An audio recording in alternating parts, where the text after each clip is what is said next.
Um tema que se arrastou, com perdão do trocadilho, ontem longamente nas redes sociais, inundando as nossas telas, uma notícia que abalou as redes sociais e deixou as pessoas perplexas com o tamanho absurdo. Ela, a cantora Isa, grávida de 6 meses, esperando a primeira filha, ela foi lá e anunciou o fim do seu relacionamento com o jogador de futebol Yuri Lima. Mas sabe por qual motivo? Traição. Mais um desses casos, dessa vez por mensagens. Vê se pode uma coisa dessa nessa altura do campeonato. Vamos ver o que a própria cantora Isa falou nesse vídeo, nessa declaração que chocou a todos ontem. Vamos ver. Que eu e o Yuri Lima, o jogador, nós não somos mais um casal. Eu queria, enfim, parar por aqui e pedir só para vocês respeitarem o meu momento, porque afinal de contas eu tô grávida. E eu nunca na minha vida inteira imaginei passar por isso. Ele me traiu. Não acredito que eu tô falando isso. Mantinha conversas com uma pessoa que já tinha ficado com ela, né? Antes de ficar comigo, mantinha conversas com ela. Nunca parou de conversar com ela. E vocês vão conhecer ela. Porque ela quer muito ser conhecida. Mantinha conversas com ela em altos níveis. E pra mim isso já é uma quebra de confiança muito grande. Meus amigos, olha só, para você que não conhece todos os personagens envolvidos, o Yuri Lima, confere, meu caro mano, que está em cima do lance nesse caso. O Yuri Lima é jogador de futebol, tá? E jogador de futebol dos ruins, pelo visto. E o pior é que ela soube da traição depois de assistir um jogo dele sendo reserva do Mirassol. Na minha opinião, minha cara doutora Pamela, assistir Mirassol e Ituano pela Série B é a maior prova de amor em toda a história da humanidade, minha cara doutora Pamela. Você sabe que é interessante que dias antes havia sido publicado no stories dele do Instagram uma mensagem dizendo assim: eu vou provar que eu sou o cara mais sortudo do mundo. E aí mostra ele chegando na casa e ela toda carinhosa. Então, assim, eu acho que isso faz a gente pensar que, primeiro, ninguém está livre da possibilidade de ser traído. Sim. E que traição nem sempre vai dar os sinais que a gente imagina. As pessoas querem muito rotular. Então tá assim é porque tá traindo. Fez isso, vai trair. Na verdade, gente, você pode estar tendo relação todos os dias. A pessoa pode ser a pessoa mais amorosa do mundo e, de repente, você descobriu uma traição. Então, o que a gente tem que focar aqui é que a traição é muito mais sobre a pessoa do que sobre aquela pessoa que é traída. Porque o sentimento que mais aparece na hora da traição além da dor, da tristeza, da raiva, do inconformismo, é a culpa. A gente sente culpa. Agora, você imagina uma mulher grávida, que as pessoas que já viveram a experiência da gravidez sabem bem o que é isso, que a gente está vivendo assim, imerso em hormônios, em emoções à flor da pele, em sensibilidade, em confusão, em inseguranças, em medos. Tudo que a gente mais precisa é de uma rede de apoio, é de um parceiro que esteja cúmplice, né, grávido com você. E a pessoa está vivendo uma relação paralela, a pessoa está ali na impulsividade dela, dando asas aos desejos dela, acreditando que pode fazer o que for, que não vai ser descoberto. Então, assim, é uma dor tremenda, mas a história da Isa faz a gente pensar também no que nós possamos estar vivendo e cuidado com o sentimento de culpa. Não se culpe. Tá bom? Não é que você tinha que fazer isso ou não ter feito aquilo. Você é o que você pode ser. O outro fez isso, é da parte dele. Pode ser um transtorno de personalidade, pode ser uma compulsão, pode ser uma imaturidade emocional, pode ser uma pessoa que está vivendo questões e não consegue controlar os próprios desejos. E eu vou te falar, tem muita gente destrutiva também, viu? Pessoa muito destrutiva que não está nem percebendo o buraco que está cavando, que inclusive eu acho que é o caso. Fica aquela pergunta, né, doutora, se é um comportamento autodestrutivo também essa hiperexposição da própria intimidade, se a Isa gratuitamente também revelou demais as vísceras ali da relação. Eu não acho. Mas você entende esse argumento também? Eu acho que ela é uma pessoa pública. Justo. Eu acho que ela fez um movimento de autopreservação, porque isso viria à tona, isso seria distorcido. Verdade. Ela sabe disso. Então, assim, deve ter sido muito difícil. Aliás, Isa, caso ela escute, eu quero primeiro te abraçar nesse momento e dizer que você foi, assim, uma mulher guerreiríssima e uma mulher de uma sensibilidade tremenda, e você fez um movimento não só por si, mas por muitas mulheres que vão se identificar com aquilo que você está fazendo e vão repensar muito os seus valores e aquilo que elas possam estar vivendo. E essas traições, normalmente, ainda mais em casamentos já estabelecidos, doutora, geram toda aquela briga por pensão alimentícia, todo tipo de indenização. Conta pra gente um pouco a partir da sua experiência cotidiana aí, nesses casos de traição que acabam gerando toda essa loucura. Pois é. Concordo com a doutora. É uma questão de caráter. E o judiciário, como ele enfrenta isso? O judiciário procura, na medida do possível, indenizar, se for o caso. E eu acho muito que é o caso da Isa, porque ela está sendo exposta. Né? Então, ela está grávida. A gente sabe que esse momento é difícil, é complicado. Delicado. E o dano, ele é muito subjetivo. Né? Então, o dano moral. O que é o dano moral? Nossa. É algo que eu estou sentindo e que a gente não consegue apalpar. Então, do ponto de vista jurídico, além de todos os desdobramentos, tem a questão da indenização, tem a questão do parto, né? Essa mulher, na hora do parto, ele vai poder assistir o parto ou não? Na minha opinião, não deveria. E se ele conseguir, é por meio de uma liminar, porque aí o judiciário ele tenta desmembrar o pai do ex-marido, do ex-companheiro.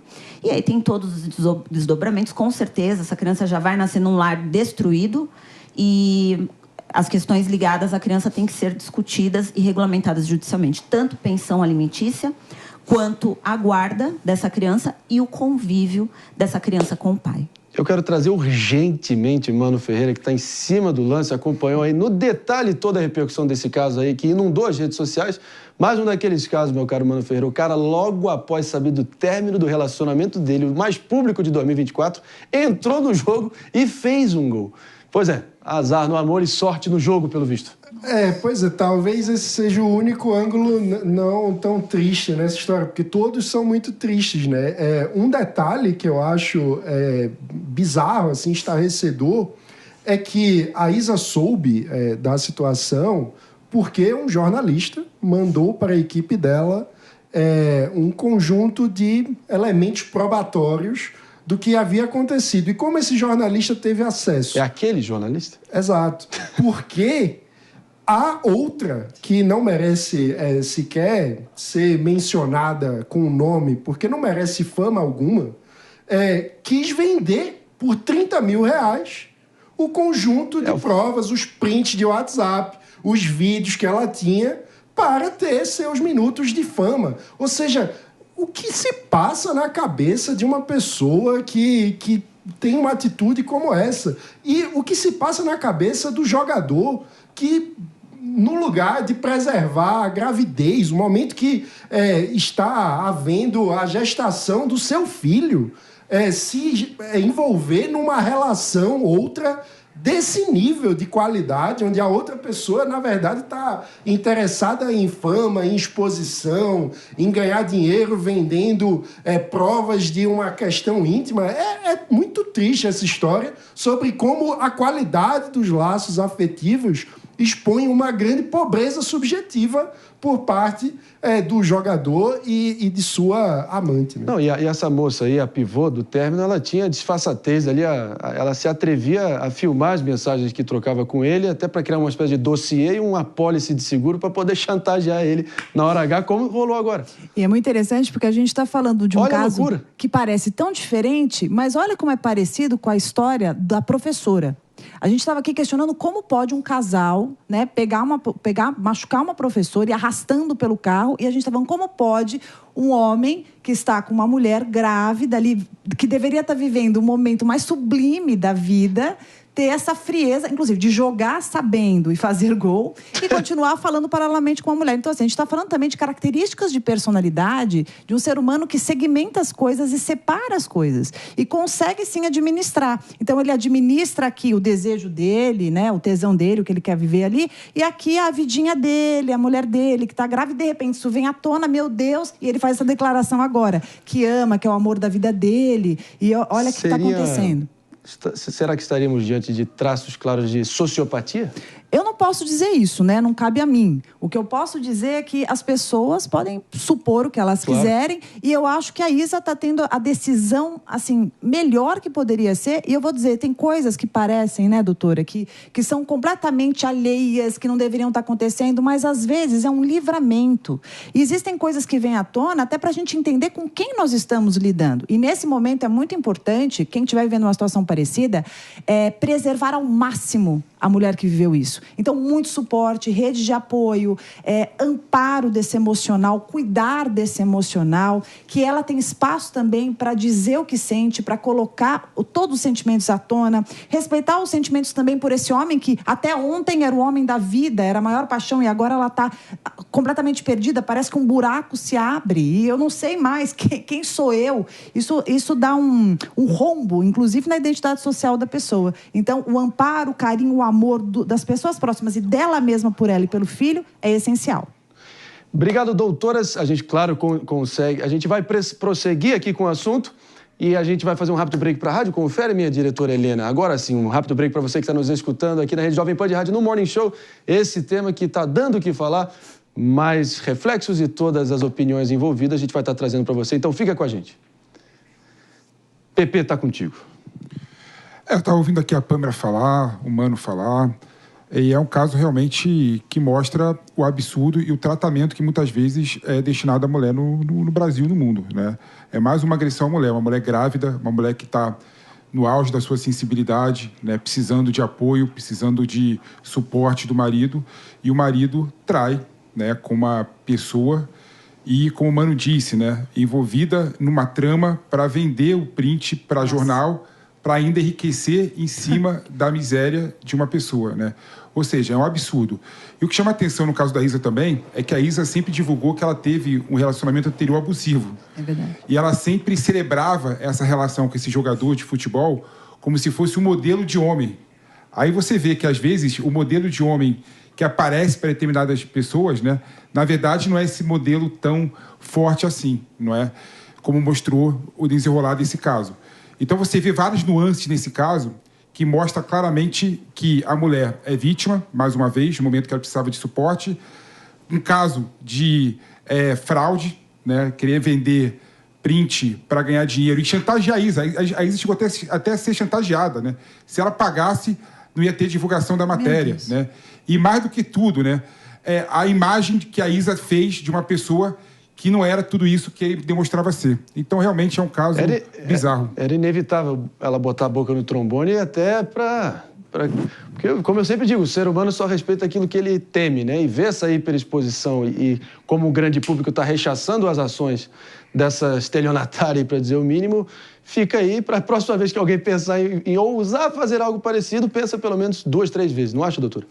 Eu acho, e eu estava pensando também que nessa fase da vida que a gente precisa tanto de suporte, que é um momento que a gente precisa desse parceiro junto, o parceiro também ele está vivendo medos, inseguranças, dúvidas, e é interessante que nesse momento mais delicado, a pessoa vai mostrar facetas dela. Então, que nem o Pepe falou, nossa, mas ela colocava esse relacionamento como perfeito, um relacionamento bom, porque poderia ser mesmo. E nesse momento da gestação, é um momento delicado, que vão aparecer, né, nuances da pessoa que antes não eram tão conhecidas. E talvez ela tenha visto uma repetição de padrão. Quantas vezes a gente acha, caramba, agora eu tô com o cara certo, agora eu tô com a pessoa, né, que é muito mais equilibrada, legal, e a pessoa se mostra do mesmo jeito, né, ali do mesmo time da outra que eu me relacionei. Então, ficar de olho nesses perfis destrutivos, nesses perfis que são instáveis, essas personalidades que se mostram de uma forma e depois se revelam de outra, para que a gente não continue sempre no mesmo lugar, né? Porque se você vive uma relação abusiva, não é só o outro que é o problema, mas olhar para si pontos importantes para cuidar, tratar e retificar, para evitar essa repetição. Você falou um ponto no começo, Pamela, que eu achei muito bom, falando da questão da culpa, né? Que normalmente a mulher traída acha que a traição foi por culpa dela,